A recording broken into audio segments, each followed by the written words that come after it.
خوتي خواتاتي كي صبحتو لاباس عليكم؟ كنتمنى لكم كلشي نشط وفرحان كيما انا اليوم ناشط وفرحان بزاف. بقاو معنا لاخر الفيديو غتشوفوا شي حوايج الطوب. هادي دابا 6 ديال الصباح، غادي نمشيو نفطرو وغادي نشدو الطريق ان شاء الله تعالى لواحد المدينه اللي اش غادي نقول لكم، مدينه هائله بمعنى الكلمه. خليكم معنا نكتشفوها جميعا. خوتي من بعد ما فطرنا خرجنا، ضربنا عا بواحد الدوش، ودابا وصلنا للمدينه اللي كلكم كتسناو تعرفوا شنو هاد المدينه، وهي مدينه البجايه.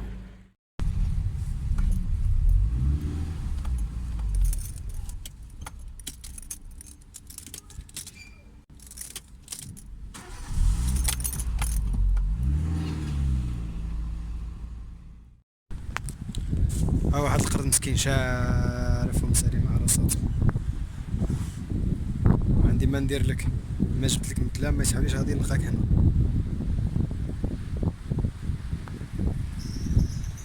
دا مريض يمكن، انا مانيش عارف. هذه الدخله ديال المناره، من الموتور ومن البيكالات.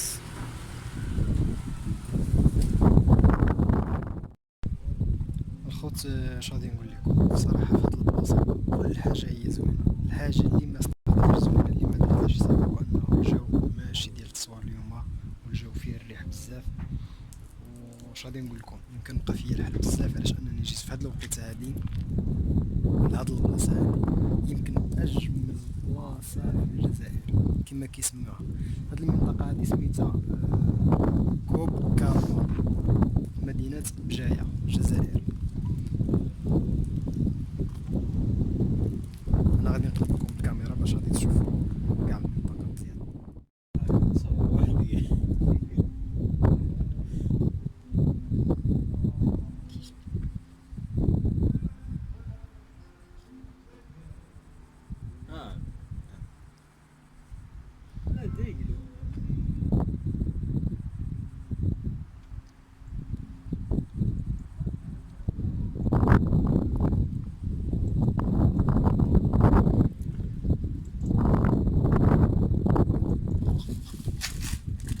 اوه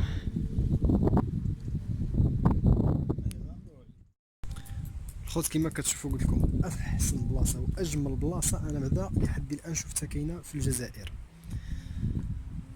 كما قلت لكم هاد البلاصه سميتها كوب كاربون، كنتمنى انني نكون قلت سميتها بالطريقه الصحيحه. هنا كتشوفوا كاينه واحد الطريقه صغيره جايه من التحت. حنا غادي نمشيو من هاد البلاصه هادي من هنا وغادي ندوزو من هيك نهبطو معاها.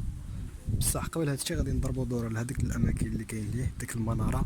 هاد المناره هادي كيقولوا بانها اكبر عفوا بانها اكبر مغاره في العالم.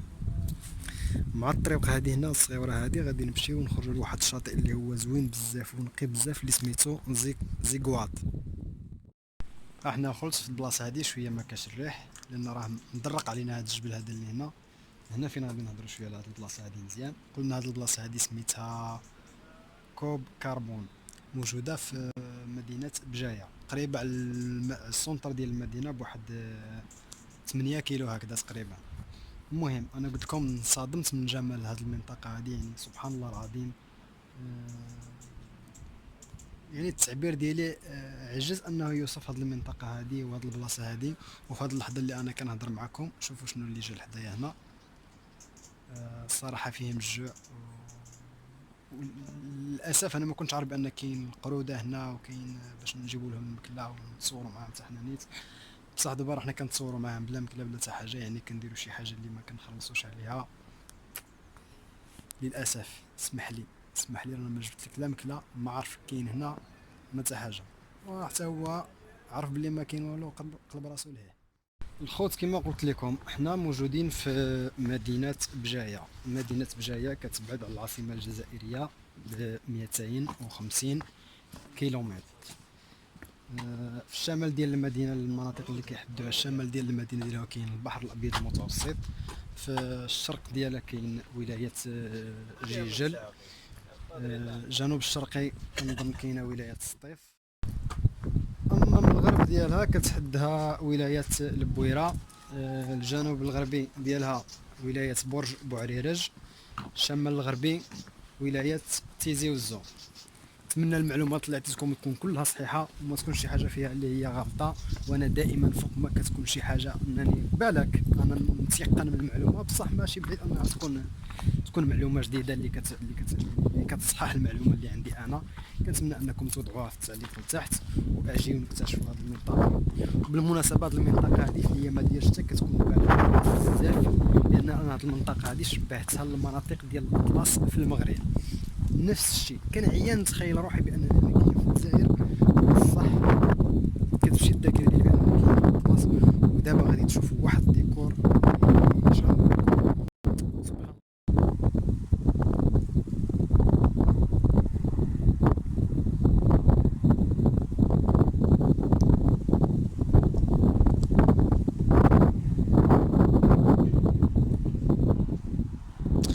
كما كتشوفوا دابا حنا الان كنحاولوا ما امكن باش نمشيو لهذاك الاتجاه اللي مليه.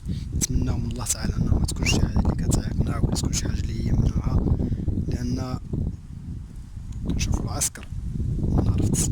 نتمناو يخلونا اننا نمشيو نشوفوا ديك البلاصه نشوفوا شنو كاين من موراها مليه. واش غنقول لكم، راني ماشي سبحان الله العظيم على هذا الجمال هذا، سبحان الله العظيم سبحان الله العظيم. كما قلت لكم قبيلات غادي نهبطوا نشدوا هاد الطريق هذه اللي هنا، غادي نهبطوا عند هاد القرده هادو نسلموا عليهم. كاين زوج كانوا قبيله غير واحد، دابا ولاو جوج.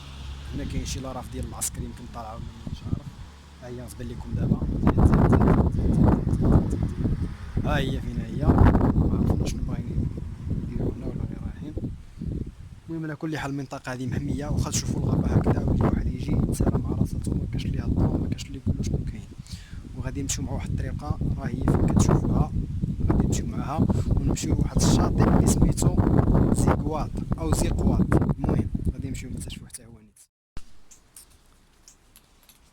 يا ولي فحالك اولدي، راه ما عنديش ما نعطيك والو. جلسوا بحالاتكم.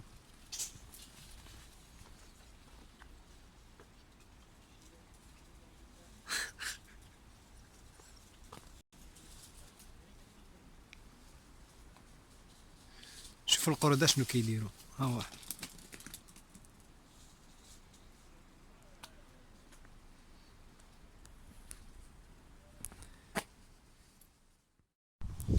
واش صاحبي صافا؟ ولا ما تخافش ما تخافش.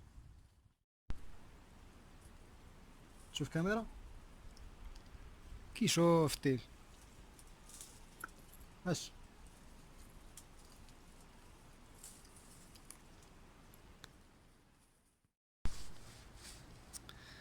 اخوتي الصراحه الله اول مره كندير فيديو في واحد البلاصه والقلب ديالي من الداخل كيغلي، يعني سبحان الله العظيم. كندير فيديو بالتليفون وكندير فيديو بالكاميرا. هذا اللي راني غنحط دوكا، يعني الفيديو بالتليفون، ومن بعد ان شاء الله تعالى دابا نحط لكم فيديو بالكاميرا. الكاميرا ملي كتكون شي حاجه بعيده كتقربها مزيان وكتشوفها اكثر، بصح التليفون كما نقولوا قبلوا علينا.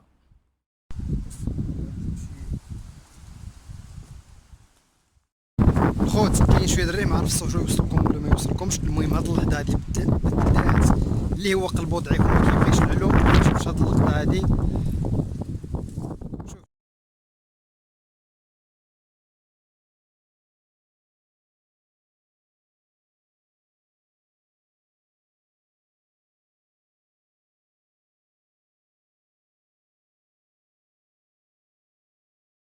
كما كتشوفوا الطريق هذه كلها غاديه بحال كيما هكذا.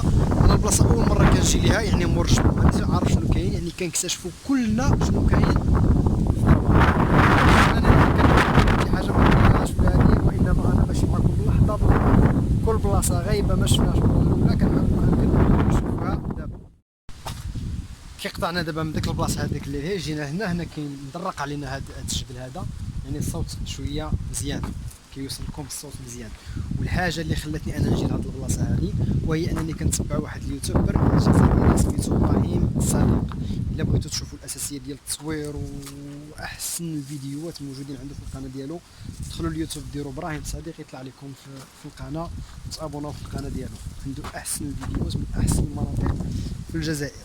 انا راني تابعو فين ما شفتو مشى لشي بلاصه في الجزائر زوينه كنحاول ما امكن باش نوصل ليها. ودابا من هاد البلاصه هادي غادي نوريكم واحد الفيديو ان شاء الله تعالى اللي غتكون بلاصه هايله كيف ما قلت لكم.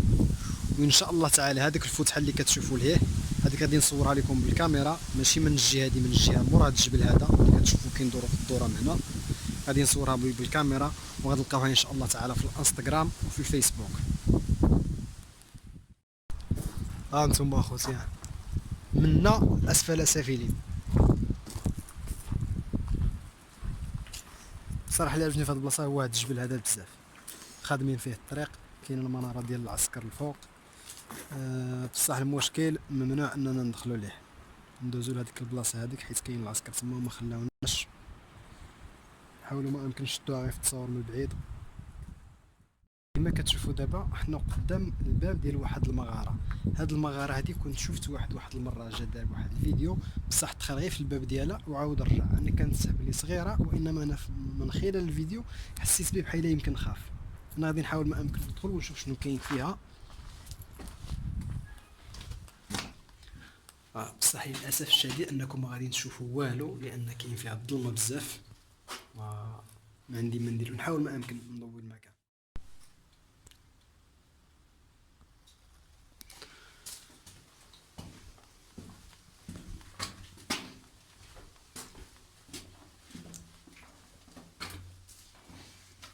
صراحه ما كاش الضو مزيان. الغار غادي طويل، كاين بزاف ديال الغيران وكل الغار كيخرج في بلاصه. كما كتشوفوا هذا تحت هنا، حديناه في هذه البلاصه هذه، وهذا مازال بصح حتى هذا محدود هنا. خلاص دابا ارتحت النفس ديالي كانني وصلت لهاد المغاره هذه وعرفت بلي ما غادي حتى البلاصه. خرجوا لقينا واحد اخر مازال ماشي بعيد، كنتمناو ما نتلفوش. وكاين الناس اللي جاو هنا قبل منا قبل بينا. صح حتى هذا محدود. ما عرفتش شنو اللي كانوا كيحفروا منه ولا كيجبدوا ولا مانيش عارف كيفاش. وغادي نعاودو نخرجوا بحالاتنا. اخوتي عاوتاني واحد اخر في الجهه الاخرى مع واحد اخرى ديال البحر.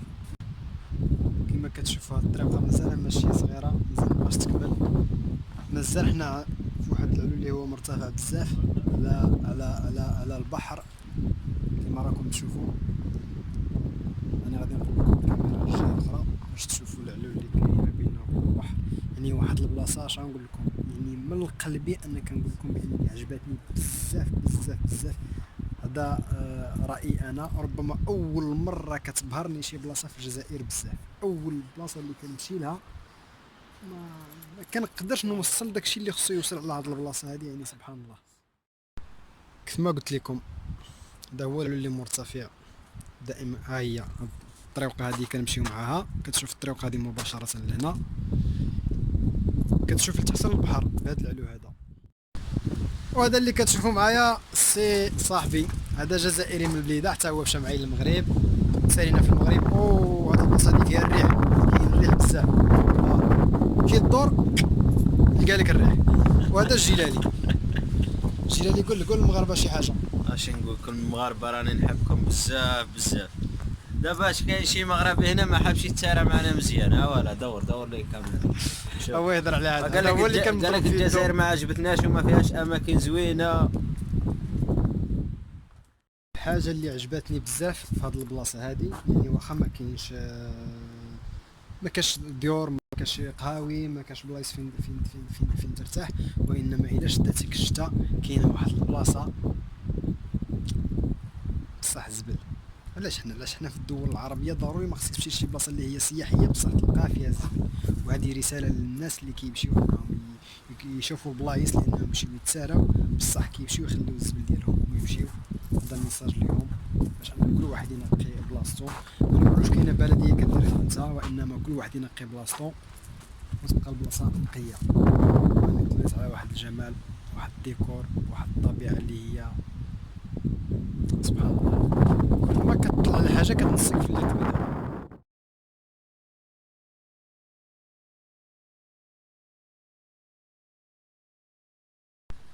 الخوت وصلنا للنهايه وقربنا ندخل للمدينه، كانت احسن رحله وكانت احسن خرجه بالنسبه لي انا في الجزائر. يعني كنت معود على الجو نتاع نخرج في داخل المدينه، بصح الجو ديال الطبيعه حاجه وحده اخرى. وسمحوا لي بزاف لان الصوت غادي يكون فيه شويه ديال الريح، لان هذا النهار كاين الغيام وكاين الريح. وتهلاو ليا في راسكم، وما تنساوش اذا عجبكم الفيديو تبارطاجيوه مع اصحابكم. الى اللقاء.